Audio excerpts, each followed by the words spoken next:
Bueno, esta noche vamos a tratar un tema bastante extraño. Vamos a hablar de ovnis.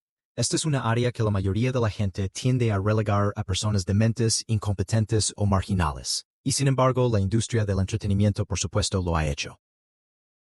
Me di cuenta de esto con cosas en forma de círculos en los cultivos llamadas señales, que muchos de vosotros habréis visto. Y también Steven Spielberg hizo una miniserie llamada Taken, centrada en los secuestros y demás. Y aunque estas cosas son entretenimiento interesante, están llenos, por supuesto, de todo tipo de desinformación, leyendas y medias verdades que se mezclan con hechos, de modo que en realidad es solo entretenimiento. Pero una de las cosas que tú y yo tenemos que afrontar es, ¿cuál es la verdadera realidad aquí? ¿Es esto solo un montón de tonterías? ¿Una mezcla de engaños y bromas de varias personas a lo largo de los años? ¿O realmente está pasando algo? Una de las cosas que queremos explorar un poco esta noche es, ¿los ovnis son reales? Y si es así, ¿de dónde son? ¿Cuál es su agenda? ¿Son amigables o hostiles? Y lo más importante, ¿qué dice la Biblia sobre ellos? Así que vamos a explorar eso esta noche, mientras avanzamos en nuestra exploración de los ovnis y el extraño término, los Nephilim. ¿De qué va todo eso? Pero antes de empezar, dado que estamos tratando un área muy complicada, un área en la que muchos de nosotros ya hemos formado opiniones, permítame recordarles. De eso hay un principio. Según Edmund Spencer, él mismo articuló esto. Hay un principio que prohíbe toda información. Es indiscutible contra todo debate. Y es algo que no puede dejar de mantener al hombre en una ignorancia eterna. Y ese principio es condenar antes de la investigación. Así que uno de nuestros retos al abordar este tema tan complicado es dejar a un lado nuestros prejuicios y presuposiciones y ver qué podemos descubrir. Ahora bien, las mismas ideas no solo las articula Edmund Spencer, sino que también lo está en nuestro colección de proverbios de Salomón, que nos recuerda que quien responde antes de oír la pregunta es una necedad y una vergüenza para él. Así que uno de nuestros retos esta noche es dejar de lado lo que creemos haber oído o cuáles son nuestros prejuicios básicos. Veamos qué podemos descubrir que pueda ser nuevo. Ahora muchos de nosotros, por supuesto, hemos visto fotografías. Muchas de ellas son engaños, inventadas y demás. Hay muchos de estos en la literatura. Seguro que has visto de todo. El problema es que no todos lo son. Puede que te sorprenda saber que hay más de 3,000 fotografías autenticadas en la comunidad de clasificados que sí lo están.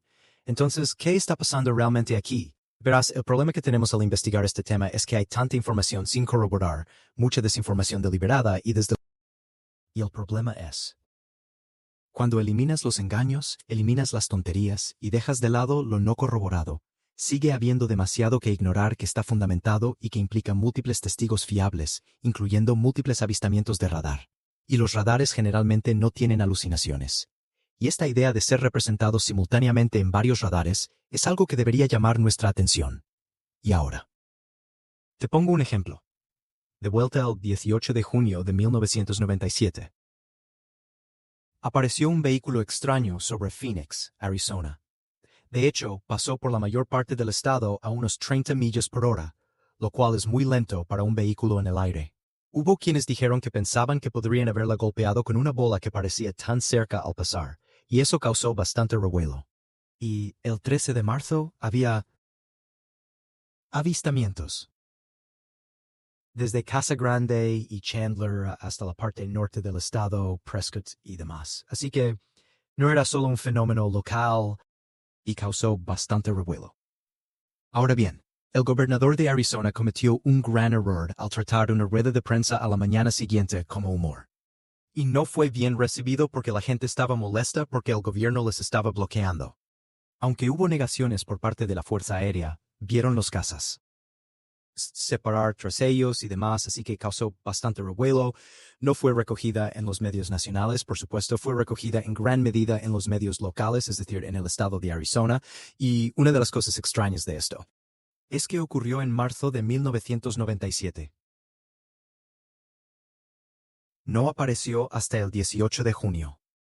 Y lo que me resulta extraño no es solo el suceso que ocurrió en marzo.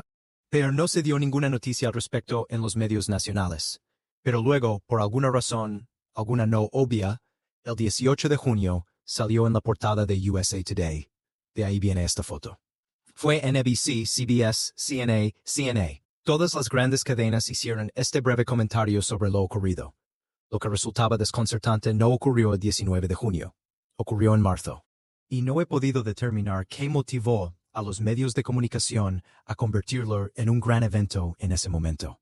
Una cosa que sí demuestra es cómo se gestionan las noticias, porque todas las cadenas las captan al mismo tiempo sin motivo aparente. Pero al hablar de este tipo de cosas, tarde o temprano tendremos que centrarnos en el incidente de Roswell. Y muchos de vosotros sabéis que aproximadamente el 4 de julio, unos días después, quizá, algún objeto que está en 1947, algún objeto cayó cerca de Roswell, Nuevo México. Y el sheriff George Wilcox contactó con el aeródromo del ejército de Roswell sobre los restos descubiertos en el rancho de Max Bressel, en esa zona. El ejército sella la zona y confisca todo lo que había allí. Y así, sucesivamente, el 8 de julio. El coronel William Blanchard, que era comandante del grupo de bombardeo 509, nuestro principal grupo de bombas atómicas en aquellos días, emitió un comunicado oficial afirmando que se habían recuperado los restos de un disco estrellado. Este comunicado de prensa se publicó lo suficientemente temprano, el 8 de julio, como para ser recogido por 30 periódicos de todo el país. Y así es, y esto es un instantánea de cómo es. La RAF captura platillos volantes en un rancho en la región de Roswell y demás. No se revelan detalles sobre el disco volador, etcétera, etcétera. Pero en cuestión de horas, ocurre algo muy extraño. Un segundo comunicado de prensa, que había intentado revocar la primera, fue emitida por la oficina del general de brigada Roger Ramey, comandante de la 8ª Fuerza Aérea, y reside en el aeródromo del ejército de Fort Worth, en Texas, que está a unos 400 millas del incidente. Pero en cuestión de horas, el general Ramey emite una autorización de revocación y afirma que el coronel Blanchard y los oficiales del 539 en Roswell cometieron un error increíblemente absurdo al identificar erróneamente un globo meteorológico y su reflector de radar como los restos de un disco estrellado. Francamente, todos los que escucharon esto, que lo pensaron un poco, se dieron cuenta de que era un muy historia de cobertura forzada. Este comunicado de prensa, que, en efecto, fue publicado al día siguiente por el general Ramey, lo hizo, fue una negación ineficaz. No explicó por qué confiscaron todo, porque todo el tema ha sido clasificado hasta hoy. Y ahora que eso realmente hizo esa absurda historia de cobertura, francamente, solo alimentó los 50 años intermedios de conjeturas, y todo tipo de testimonios anecdóticos de personas que estuvieron involucradas de forma periférica. Todo tipo de historias han resonado a lo largo de este medio siglo que ha transcurrido desde julio de 1947. Y las historias suelen sostener que hubo 4 ocupantes alienígenas de este lugar. Disk, que 3 de ellos estaban muertos, uno seguía vivo. Presumiblemente todos estos fueron llevados a la Byrd. Nunca se encuentra en la seguridad militar, y hay todo tipo de historias demasiado absurdas para aceptarlas realmente, y sin embargo continúa. El gran misterio sobre... Bueno, cada vez que viajo, una de las preguntas que más me hacen es, ¿qué pasó realmente en Roswell? Bueno, realmente no sabemos qué pasó en Roswell. Ha sido clasificado, y hablaremos un poco de eso. Sabemos algo que ocurrió 9 meses después del incidente de Roswell. Nació Al Gore. Y resulta que realmente lo estaba. El incidente Roosevelt ocurrió nominalmente alrededor de julio de los días posteriores al 4 de julio de 1947. Su cumpleaños es el 31 de marzo de 1948, y eso lo convierte en una broma adorable porque a todos los espectadores siempre les ha gustado ese tipo de comentarios. Y obviamente no hablo en serio. Que realmente hay una conexión. Pero en cualquier caso, hay una razón por la que quiero profundizar un poco en esto, porque durante 50 años, la gente ha conjeturado qué ocurrió realmente allí. La Fuerza Aérea ha inventado una historia de cobertura débil tras otra a lo largo de los años, cada una más absurda que la primera, cada una fácilmente refutada por cualquiera que haga un poco de deberes. Así que te preguntas por qué esto sigue clasificado. Varios presidentes y media docena de congresistas han intentado vulnerar la seguridad que rodea Roswell sin éxito. ¿Qué podría haber ocurrido allí que aún hoy se considere un asunto de seguridad nacional? Y ahora, curiosamente, solo en los últimos meses. Parece que ahora tenemos lo que algunos llamarían la prueba irrefutable. Finalmente ha surgido alguna evidencia tangible de que hubo algún tipo de accidente, y sí hubo víctimas de algún tipo. ¿Lo ves? Cuando el general Ramey, en Fort Worth, publicó esa historia de portada, la prensa estaba presente y se tomaron muchas fotos. Y James Bond Johnson, del Fort Worth Star-Telegram, estaba entre ellos, y el 8 de julio tomó una fotografía. En varias fotografías se veían al general Ramey sosteniendo en la mano un fajo de papeles que aparentemente era un comunicador de Washington, D.C. Y resultó que lo tenían en la mano mientras explicaba y demostraba que realmente era un globo meteorológico. Tenían algunos accesorios que mostraron y demás, pues resulta que eso fue en julio. Desde 1947 hemos avanzado mucho en la tecnología de imagen digital. Y este haz de papel que fue fotografiado fue analizado con un digital escáner fotográfico y amplió y realzó las palabras impresas en el papel doblado. Y luego, utilizando un programa para la mejora y análisis digital. Ahora se ha informado en Associated Press el 22 de noviembre de 2002 que David Rudiak fue capaz de identificar varias frases clave en ese fajo de papeles que el general Ramey sostenía durante esa rueda de prensa. Hay una frase: las víctimas del accidente. Y también la frase, en el disco, que enviarán. Esto es solo un globo meteorológico. Así que, por fin, los investigadores de ovnis tienen algo tangible en lo que basarse, porque hasta ahora ha sido algo inquietante. Avancemos un poco del 47 al 19 de julio hasta el 26, aproximadamente una semana, en 1952. Recuerdo esto vívidamente porque el 30 de junio de 1952 estaba entrando en la Academia Naval de los Estados Unidos, así que era plebeyo. O mejor dicho, una plebe en Annapolis cuando esto salió en los periódicos y se hablaba mucho en aquel momento. Resulta que varios ovnis hostigó al Aeropuerto Nacional de Washington, que en aquellos días era el único aeropuerto allí. No tenía Dulles. Esto es antes de Dulles. Y también la base aérea Andrews. Tan gravemente que tuvieron que cortar el tráfico aéreo. Y esto fue intermitente durante una semana, y salió en los periódicos porque cada vez que la Fuerza Aérea alertaba a los jets para investigar qué eran esas cosas, desaparecían. En cuanto aterrizaron, regresaron. Y objetos en llamas arrasan con jets sobre la capital en el Washington Post. Estos son titulares de esa época. Ahora, una de las cosas que hay de nuevo, nunca lo explicaron realmente. Publicaron algunas historias de cobertura, la verdad de los hechos, no sabían qué era, y no fue solo un incidente de una noche, fue intermitente durante buena parte de la semana. De nuevo creó un problema, simplemente por bloquear todo el tráfico telefónico, porque todo el mundo llama por lo que está pasando y demás. Así que algo real estaba ocurriendo porque aquí hablamos de múltiples radares. Esto no es un impresionable observador poco profesional. Fueron los controladores aéreos de la Fuerza Aérea en Washington National y la base aérea Andrews y nunca se lo explicaron, al menos no al público. 1993, por cierto, hay miles de estas opciones para elegir. Solo he elegido algunos que parecen representativos. En Ciudad de México, en 1993, miles de habitantes estaban molestos y perturbados por lo que seguía siguiendo. Seúl, Corea del Sur, 23 de noviembre de 1996, CNN y Reuters informaron sobre un enorme ovni en forma de puro que se emitió durante 10 minutos en la televisión nacional.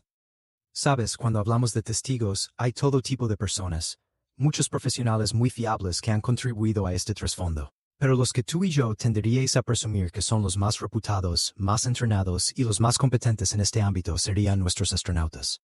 ¿Crees que saben algo al respecto? ¿Te das cuenta de que 13 de ellos han declarado haber visto ovnis mientras hacían sus misiones?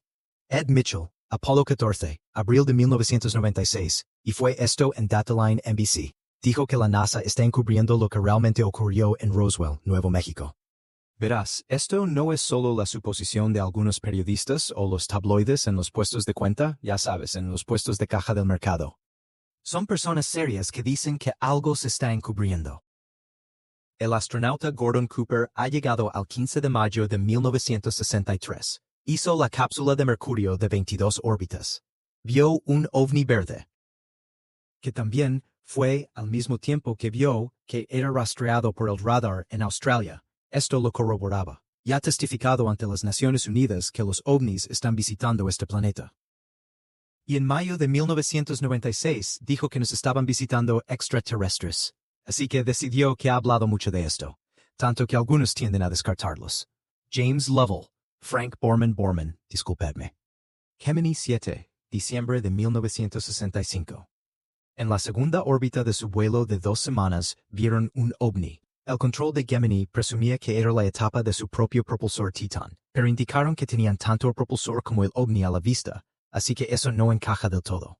Walter Scherer, todos estos son nombres familiares para la mayoría de nosotros. Mercury, agosto de 1968.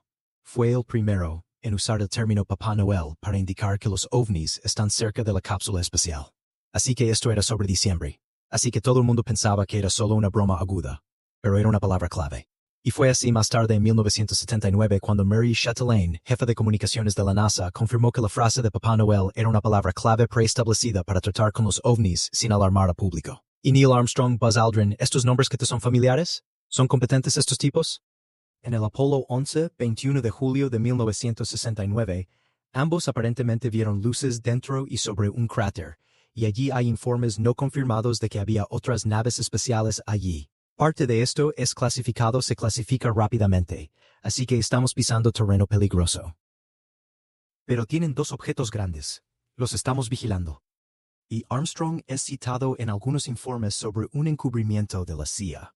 Ahora esos informes se silencian, por supuesto, así que es difícil separar lo que era solo, ya sabes, leyenda urbana de lo que realmente ocurrió. Pero si te fijas en Ed White, James McDivitt, James Lovell, Borman, Sharag, Gordon Cooper, todos estos tipos han reportado ovnis. Neil Armstrong, Apollo 11, Buzz Aldrin, Apollo 11, Ed Mitchell, Apollo 14 y así sucesivamente. Y uno de los más interesantes es John Blaha. Fue veterano de 5 misiones del transbordador espacial. También fue un residente relativamente reciente de la Estación Espacial Rusa Mir. Fue, hace unos años, 24 de marzo de 1989, un radioaficionado detectó una X a interceptación sobre el dicho Houston, aquí el descubrimiento. Todavía tenemos la nave alienígena bajo observación. Y muy impresionante escuchar esa banda sonora y oír la voz familiar decir cosas bastante extrañas. Así que los ovnis podríamos seguir y seguir. El punto principal que intento hacer en este punto es simplemente indicar que hay personas que considerarías competentes y fiables en varios nombres que denuncian que estas cosas son reales, y no atribuiría todo esto a alucinaciones o a ser impresionable o lo que sea. De hecho, si empiezas a investigar esta área como área de investigación, te resultará extremadamente difícil porque hay 6,000 publicaciones profesionales, solo en inglés, que tratan este tema. Hay 2,200 publicaciones extranjeras. 1,350 publicaciones relacionadas con ovnis. Y algunos de estos, si miras los libros de la biblioteca, hay más de 700 libros que tratan sobre ovnis, solo en el periodo que va desde el siglo XVII hasta la la Segunda Guerra Mundial. Desde 1650 hasta aproximadamente 1945. Hay más de 300 libros anteriores al siglo XVII que tratan sobre los ovnis en la antigüedad. Entonces, ¿de qué va todo esto? Sabes, han hecho encuestas. ¿Te das cuenta de que el 57% de los estadounidenses, según las encuestas, creen en los ovnis? Eso no los hace reales, pero sí indica que hay alguna fenomenología que debe ser real, incluso solo percepciones. El 15% de los estadounidenses cree haber visto un ovni. ¿Cuántos de vosotros en el público habéis visto un ovni al mismo tiempo? Bien, no vamos a tomar nombres. Solo me importa poder hacerlo. Bien, aquí está la impactante. Esto me dejó alucinado cuando me lo encontré por primera vez. En algún punto entre el 13%, varias encuestas coinciden, entre el 13%. De estadounidenses afirman haber tenido una experiencia de secuestro. Esos son más de 5 millones de personas, o en ese barrio. No unos pocos miles de personas trastornadas, ni unos pocos, ya sabes, descontentos. Esto es donde hablaremos un poco más sobre esto. Esto es un fenómeno muy preocupante en la profesión de consejero. Ahora, parte del problema de los ovnis es que tienen un comportamiento paradójico. Por un lado, son vistos por varios testigos competentes. Se representan en radar, a veces en varios radares simultáneamente. Dejan huellas tangibles en el suelo, a veces radiación, evidencias de quemaduras y otras cosas. Así que, aparentemente son reales en el sentido de ser físicas, por un lado. Hay fotografías, a veces aparecen en fotografías, a veces no. Pero aquí está el problema. Lo hacen, aunque parecen tangibles por un lado, muestran comportamientos que no pueden ser físicos. Pueden superar las 6.000 millas por hora sin estruendo sónico. ¿Y qué demonios significa eso? Me gustaría saber cómo hacen ese truco. Se han trazado haciendo giros en ángulo recto a más de 16.000 millas por hora. Eso desafía las leyes de la física. Es decir, ahora lo más y quizás lo más perturbador de todo. Parecen tener la capacidad de materializarse y desmaterializarse sin dejar rastro. Uno de los grandes misterios de los ovnis no es verlos, sino intentar averiguar dónde están cuando no los ves. Algunas personas dicen, bueno, que son de otra galaxia. La mayoría de los físicos desacreditarán eso por muchas razones. Parece que se hacen pasar por eso. Pero para muchos, si llegaran, ya sabes, si hay tantos viniendo de otra galaxia, pensarías que notarías el tráfico. Volveremos con algo más razonable. Explicaciones y vas a descubrir. Los dos principales investigadores del siglo pasado realmente son Jacques Bailly, Francia, y J. Allen Hynek, el estadounidense. Ahora, J. Allen Hynek era jefe de astronomía en Cornell, y se propuso desmentir esta tontería sobre los ovnis, convirtiéndose en uno de los investigadores más fervientes, competentes y equilibrados del sector. J. Allen Hynek murió hace unos años. Los que visteis la película Encuentros cercanos del tercer grado os hayáis dado cuenta o no, visteis a J. Allen Hynek porque estaba entre el público. En aquellos días formaba parte del consejo con Alan Eddard de Columbia. Lo hicieron aparecer solo como un gesto en algunas escenas, solo como extra. Y la esencia de esa obra de ficción, por supuesto, estaba inspirada en Jacques Bailly, el francés, ambos investigadores respetados. Llegó a la conclusión de que no son intergalácticos. Hay muchas refutaciones físicas a esa conjetura. Ambos argumentaron que estas cosas son demoníacas. Su mandato. Han escrito muchos libros. Puedes echarles un vistazo. No son personas religiosas, no son personas con ningún tipo de agenda personal, pero llegaron a la conclusión que estas cosas, por un lado, y por cierto, damos por sentado que eliminamos las tonterías y los engaños y las dejamos a un lado. Hay decenas de miles de archivos que tienes que revolcarte contigo. Y si se corta todo eso, sigue habiendo un grupo central sustancial de hechos reales que necesitan explicación, y por un lado presentan propiedades físicas por otro. Por otro lado también violan todas las leyes físicas. Así que la conclusión a la que tanto Jacques Bailly como otros han llegado es que son hiperdimensionales, que de alguna manera provienen de otra dimensión periódicamente. Eso nos hace dar un paso atrás y hacer un pequeño tutorial sobre hiperespacios. Iñongas. Vamos a entrar en por qué creemos que la Biblia es un mensaje autenticado de origen extraterrestre, en primer lugar. Así que hablemos un poco de los hiperespacios. Son solo dos tipos de hiperespacio. Por cierto, solo un término para un espacio de más de 3 dimensiones. Tú y yo conocemos el espacio bidimensional. Se llama gratador, fotografía o hoja de papel, como representación bidimensional de algo, normalmente. El espacio tridimensional lo conocemos, porque vivimos en él. Y también construimos modelos en 3 dimensiones. Probablemente tengamos una vaga sensación de una cuarta dimensión llamada tiempo. No nos sentimos muy cómodos con eso, a menos que hayas hecho algún estudio especial, pero lo reconocemos a regañadientes. Hiperespacios, francamente, es simplemente el término utilizado para estudiar espacios de más de 3 dimensiones. Y descubrimos que solo hay 2 tipos de personas que realmente pueden relacionarse con los hiperespacios. Y eso incluye matemáticos con formación especial y niños pequeños. ¿Bien? Porque no lo han hecho.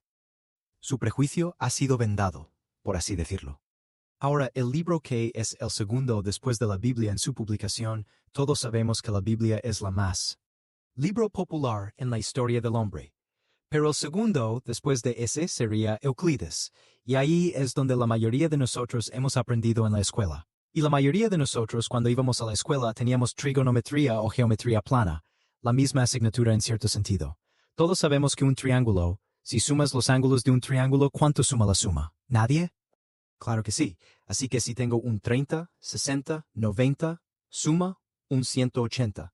Si tengo un 45, 45, de hecho, cualquier triángulo, si sumo los ángulos, sumaría un 180. Supongamos que mi pareja y yo fuimos a un campo grande aquí, y con mucho cuidado trazamos con el tránsito un triángulo muy grande.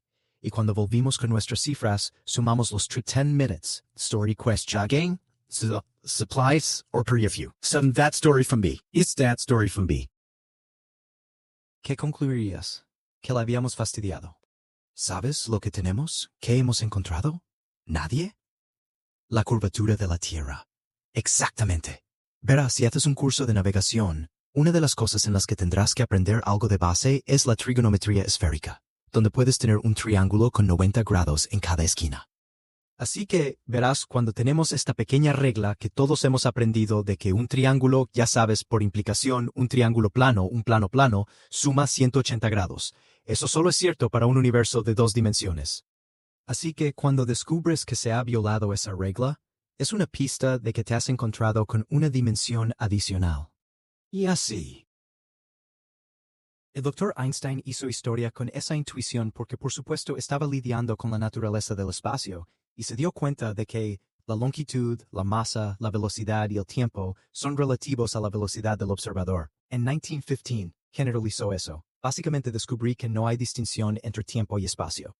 Y quizás lo más importante desde la perspectiva general de la relatividad, no lo entendemos en las matemáticas, por supuesto, pero es darnos cuenta de que el tiempo en sí mismo es una propiedad física. Tú y yo no vivimos en 3 dimensiones. Vivimos en al menos 4. De hecho, ahora descubrimos mucho más que eso. Pero esta idea que Einstein reconoció al debatir con las propiedades del espacio es que se requiere una dimensión adicional, y pasó a 4 dimensiones para resolver el problema del tiempo. Y su teoría de la relatividad ha sido. Confirmó más de 12 métodos diferentes hasta más de 14 decimales. Así que ya no es realmente una teoría. Es su base bien aceptada en ciertos campos de la ciencia. Así que cuando vamos necesitamos ir más allá de Euclides, que por supuesto trata solo con 3 dimensiones, y en septiembre de 1854, la conferencia más importante de matemáticas fue impartida por George Riemann. Inventó algo llamado tensores métricos, y esa herramienta que él desarrolló resulta ser una de las herramientas más profundas en física avanzada, y fue necesario más de 50 años, de hecho más de 60 años, para que el Dr. Einstein utilizara esa herramienta para desarrollar su espacio-tiempo en 4 dimensiones. Y es una pena que Einstein llegara a la muerte frustrado por no poder resolver ciertos problemas, que si hubiera aplicado la técnica yendo a 5 o más dimensiones, habrían dado resultado. Fueron sus sucesores los que lo lograron. Porque en 1953, Kaluza y Klein desarrollaron modelos más de 4 dimensiones que integraban la luz y la supergravedad en el modelo. En 1963, 10 años después, Young y Mills desarrollaron lo que llaman campos de Young-Mills, que reconcilian fuerzas electromagnéticas y nucleares, y que los físicos buscan una forma de integrar todo lo que sabemos sobre el universo físico en un modelo común. Y así, la entrada ya es tan pronto como el agosto de 1984. Y sigue siendo una conjetura actual porque todavía hay muchos problemas con ello, pero los científicos ahora suelen hacerlo. Cree que tú y yo vivimos no en 3, 4 o 5, sino en 10 dimensiones. Y si lees en este tema, te encontrarás con superstrings y cosas así, y no voy a poner paquetes informativos sobre esto para quienes quieran profundizar más. La cuestión es que debemos entender que las 3 dimensiones que tú y yo conocemos no son todo lo que hay más. Imaginemos que tú y yo no podemos ascender. Sería inútil intentar comunicarnos 4, 5, 6 dimensiones sin tener que juntarnos, sin tener más herramientas matemáticas. Pero lo que sí podemos hacer es ir en la dirección contraria. Y puede que aquí nos amplíe un poco los horizontes. Tú y yo somos seres tridimensionales. Imaginemos un mundo bidimensional. Eso sería como una gran superficie de mesa o un gran plano plano. Ahora imaginemos ese mundo bidimensional poblado por personas bidimensionales. Tú y yo podríamos acompañarnos y atravesar el plano de su existencia. ¿Y qué verían? Verían un círculo. Solo verían aquello con lo que pudieran identificarse en su universo. Pero si como seres tridimensionales estamos pasando el dedo a través de ese universo bidimensional hacia las personas bidimensionales en ese universo bidimensional, simplemente verían un círculo. Bueno, de hecho, imaginemos que una pelota cayó a través de ese universo bidimensional. Para el observador bidimensional, en ese universo bidimensional, vería de la nada a un punto, si crecía hasta convertirse en un gran círculo, y luego se encogería hasta un punto y desaparecería. No podría identificarse con lo que pasó porque no tiene la visión de esa tercera dimensión. ¿Me sigues hasta ahora? Ahora, si tuvieras algún otro tipo de forma, por ejemplo un cubo giratorio, también pasaría y tomaría formas extrañas al pasar y luego desaparecería. Así que uno de los problemas que tenemos, supongamos que tú y yo van a intentar comunicarse. Un objeto tridimensional para ese mundo bidimensional. ¿Cómo lo haríamos? Bueno, hay un par de maneras. Una sería hacer lo que un arquitecto llamaría proyección. Por ejemplo, si tuviéramos un cubo, podríamos, en efecto, proyectar una luz que te diera un perfil de ese en 2 dimensiones. Descubres muy rápido que eso funciona, pero no es muy útil para que la persona bidimensional entienda un cubo tridimensional. Así que hay otra forma de hacerlo. Podrías tomar un cubo tridimensional y desentrañarlo. Podrías tomarlo, desplegarlo y colocarlo. Y esa sería una forma de comunicarle a esta persona bidimensional cómo es ese cubo tridimensional. Pero pronto descubres que, al intentar hacer eso, su comprensión probablemente será incompleta. Oye, Chuck, ¿qué tiene que ver todo esto con todo esto? Pozo. Hablemos de un cubo de 4 dimensiones. Eso se llama en matemáticas un cubo de Hinton, y existen esas cosas. Es el único sitio donde conozco que se llama tesseracto. Eso es un cubo de Hinton desenrollado. Se trata de un cubo de 4 dimensiones desentrañado en 3 dimensiones. Dices, vaya, ¿de qué sirve eso? Solo conozco un sitio donde esto se ha usado de forma constructiva. Y, sorprendentemente, fue obra de Salvador Dalí. Nunca me di cuenta de lo sofisticado que era como matemático, pero en su pintura del Corpus Christi, en realidad tiene a Cristo en un cubo de 4 dimensiones como una cruz, y implicando su dominio del tiempo y del espacio. Y me imagino que probablemente no hay ni un solo observador en 100 que realmente entienda la sofisticación que Salvador Dalí demostraba con esta obra de arte abstracto. Pero eso es un cubo Hinton, o un tesseracto. Pero bueno, volvamos a los hiperespacios. El punto principal que quiero transmitir es que tú y yo vivimos en 3 dimensiones espaciales y que el tiempo es una propiedad física. Eso es muy importante para nosotros en nuestro ministerio porque sabemos que la Biblia es un mensaje integrado. 66 libros escritos por 40 personas a lo largo de miles de años. Y sin embargo, está integrado. Y no solo temáticamente, el propio diseño del texto lo evidencia. Integración. Pero lo que tiene de misterioso esa integración también implica que el origen de ese mensaje proviene de fuera de la dimensionalidad del tiempo, debido a la naturaleza de su estructura, su uso para escribir la historia antes de que ocurra, y así sucesivamente. Así que eso es muy importante. Ahora, en física de partículas, hablan de las cuerdas de 10 dimensiones como la naturaleza de nuestro universo. Lo que me fascina de eso es que eso es exactamente lo que 2 eruditos hebreos del siglo XIII, disculpadme, el duodécimo predijo solo con su estudio del Génesis. 1 es que vivimos en 10 dimensiones. 4 dimensiones son conocibles y 6 no son cognoscibles, usando su jerga. Pero en cualquier caso, la sugerencia es la única que hemos encontrado que realmente puede reconciliar lo que creemos saber. Es que los ovnis aparentemente son hiperdimensionales. Aparentemente pueden entrar en nuestra dimensión bajo ciertas condiciones durante ciertos periodos de tiempo. Así que veamos. Ahora bien, hay otro aspecto que me gustaría comentar sobre todo el tema de los ovnis. Y volviendo al tema de Roswell, ¿por qué demonios? ¿Roswell sigue clasificado? ¿Por qué no se puede informar al público estadounidense o al mundo sobre lo que realmente está ocurriendo? Es todo. Está muy clasificado. Bueno, en 1984 ocurrió un evento que merece algún comentario. En 1984 surgieron varios documentos dentro de la comunidad OVNI. Una fue una sesión informativa dirigida al presidente electo Dwight D. Eisenhower por el contraalmirante Roscoe Hill Hillencutter, fechada el 18 de noviembre de 1952. Y también existía una orden ejecutiva especial clasificada firmada por Harry S. Truman al secretario de Defensa, en aquellos días James Forrestal. Estaba fechado el 24 de septiembre de 1947, y su carta aparentemente le autorizaba a establecer una junta de personas debidamente cualificadas que respondieran directamente y únicamente ante el presidente. Y el nombre en clave de este augusto grupo de nombramientos era majestuoso, 12. Ese era el nombre en clave. Y aparecen estos documentos, todo tipo de documentos, documentos de la CIA y otras cosas, incluido este memorando firmado por Harry Truman que establece este grupo de agosto. ¿Y quiénes eran estos? ¿Quién era este grupo llamado Majestic 12? Bueno, uno de ellos, por supuesto, era el secretario de Defensa, James Forrestal.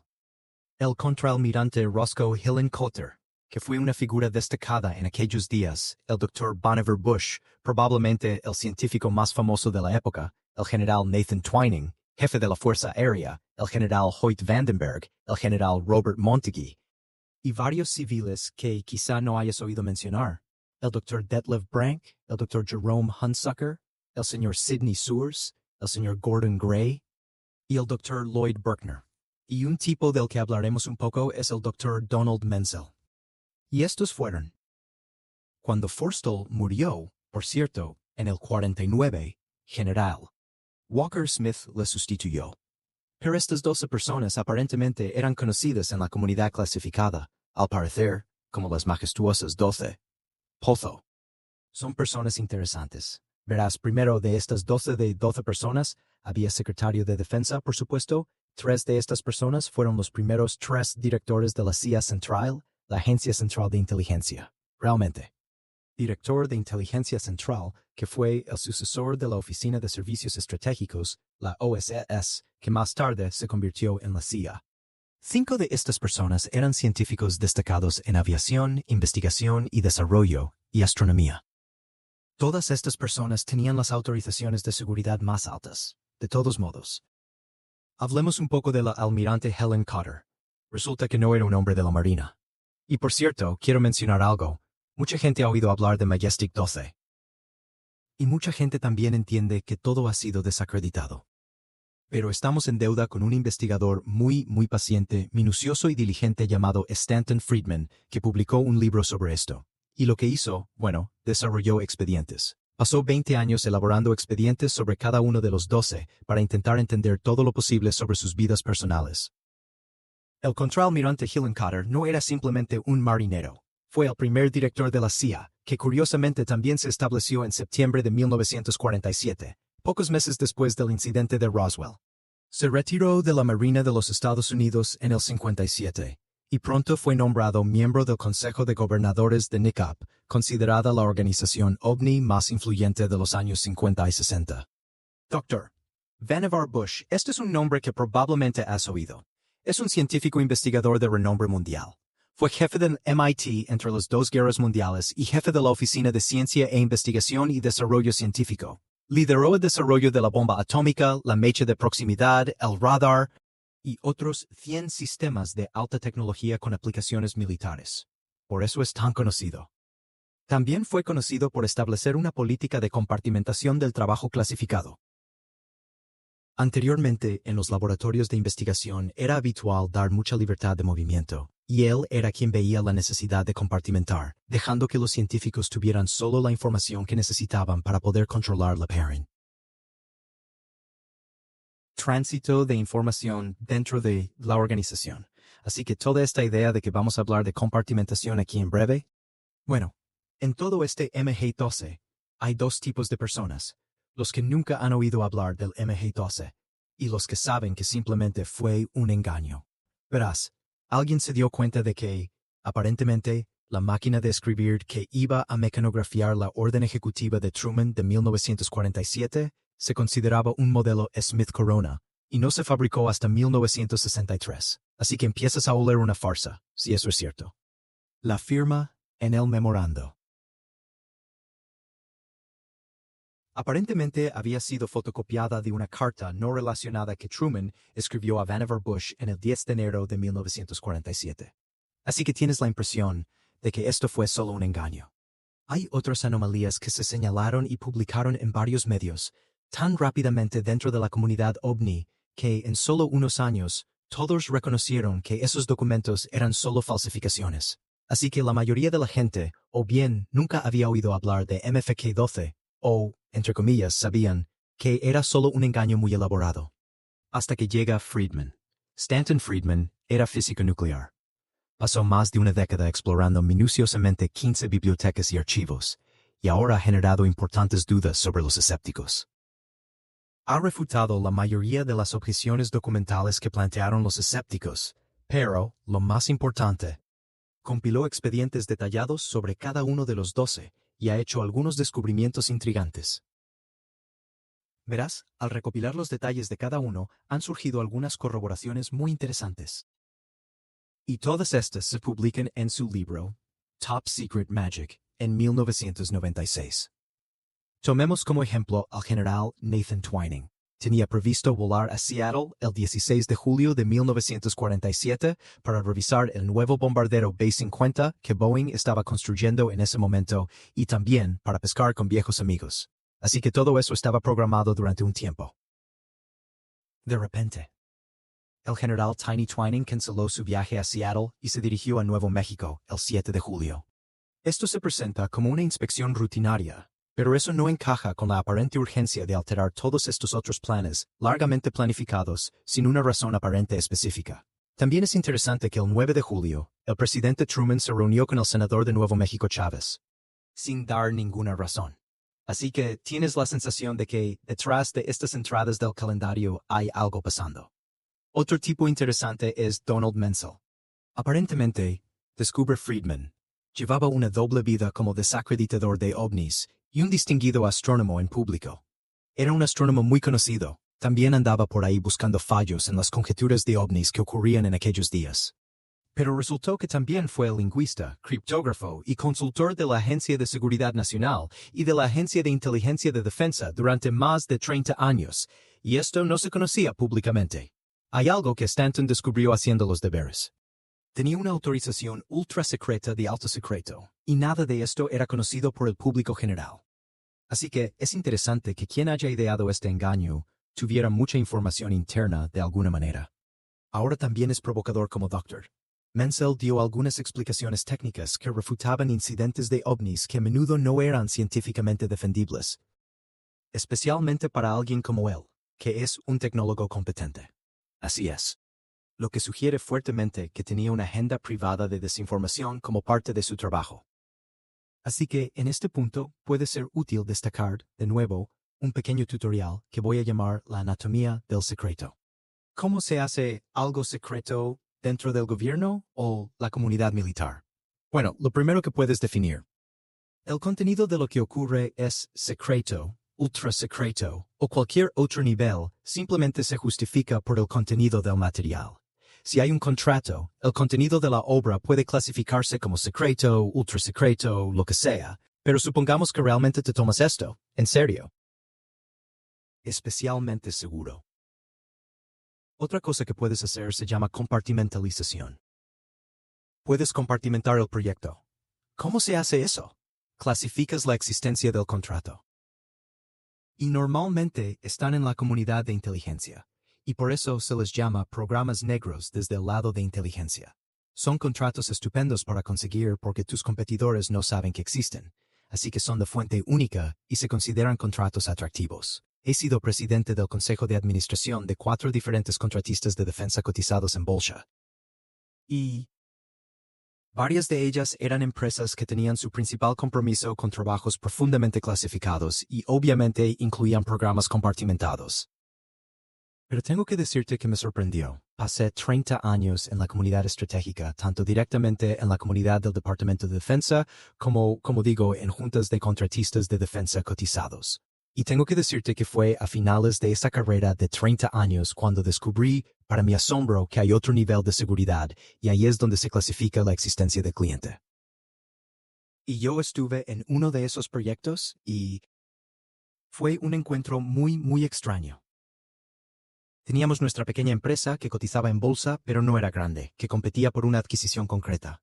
Y el jefe de esa división en particular me pidió que fuera presidente del consejo y accionista mayoritario y Así que estar presente en la reunión, junto con nuestro banquero, el vicepresidente de First Interstate Bank, estaba presente. Y mientras estábamos en esta sala de reuniones, 3 chicos entraron con tarjetas de visita y nos dieron sus tarjetas de visita, asociados de investigación de alta tecnología o algo así, pero rápidamente explicaron que eso era solo una tapadera y no nos sorprendió. Eso es lo que se conoce como un recorte, un riñones. Empresa pantalla para la que están usando. Bastante, ya sabes, ciertos propósitos. Y nos lo explicaron. Sí. Quedan 2 empresas. La nuestra, que es una empresa más pequeña, y otra grande. Una de las 2 empresas va a recibir esto como un miércoles o jueves del lunes. Una de ellas será llamada y conseguirá el contrato. Y estamos en la carrera. Vale. Eso es emocionante. Pero luego explican que están muy avergonzados porque el lunes nos darán el visto bueno verbal si ganamos. Pero tendremos que empezar a trabajar enseguida para cumplir el tiempo y no podrán entregarnos papeleo hasta dentro de quizá 60 o 90 días. Les da vergüenza. Tarda ese tiempo en conseguir el tipo de papeleo que necesitamos. Así que el problema es que tendremos que empezar con una autorización verbal antes de que tengamos papel. Y el problema es que miraron nuestras finanzas y no éramos muy fuertes económicamente. Asumir ese tipo de compromiso. Y por eso querían un banquero allí. Y entonces dijeron, ¿podría el banco ampliar? Creo que en aquellos tiempos teníamos una línea de crédito de, creo, 4.500.000,0. Y haría falta otro $1,000,000 para que estuviéramos presentables para este propósito. Y yo pidieron al banco si podía aumentar nuestra línea de crédito en $1,500,000. El banquero dijo muy naturalmente, no nos digas quién eres y no nos dirás de qué se trata esto. La respuesta es no. Así que estamos en un punto muerto, porque en cambio no estamos cualificados. Y me dirigí al primer vicepresidente de First Interstate Bank y le dije, vosotros tenéis mis cuentas financieras personales. En aquellos días tenía dinero. Eso fue antes de que me metiera en mi proyecto con los rusos. Pero bueno, me derribaron. Pero la cuestión es que en aquellos días tenía un patrimonio neto. Dijo que tienes patrimonio neto. Si garantizara el préstamo incremental, ¿aceptaría el banco? Y él dijo, no puedo. Dice que no tenía autoridad, pero vamos al centro. Dice que probablemente aceptarían eso. Así que me dirigí al cliente y le dije, si consigo hacerlo en las próximas 24 horas, ¿sería suficiente? Y yo dije, claro. Así que eso fue exactamente lo que hicimos.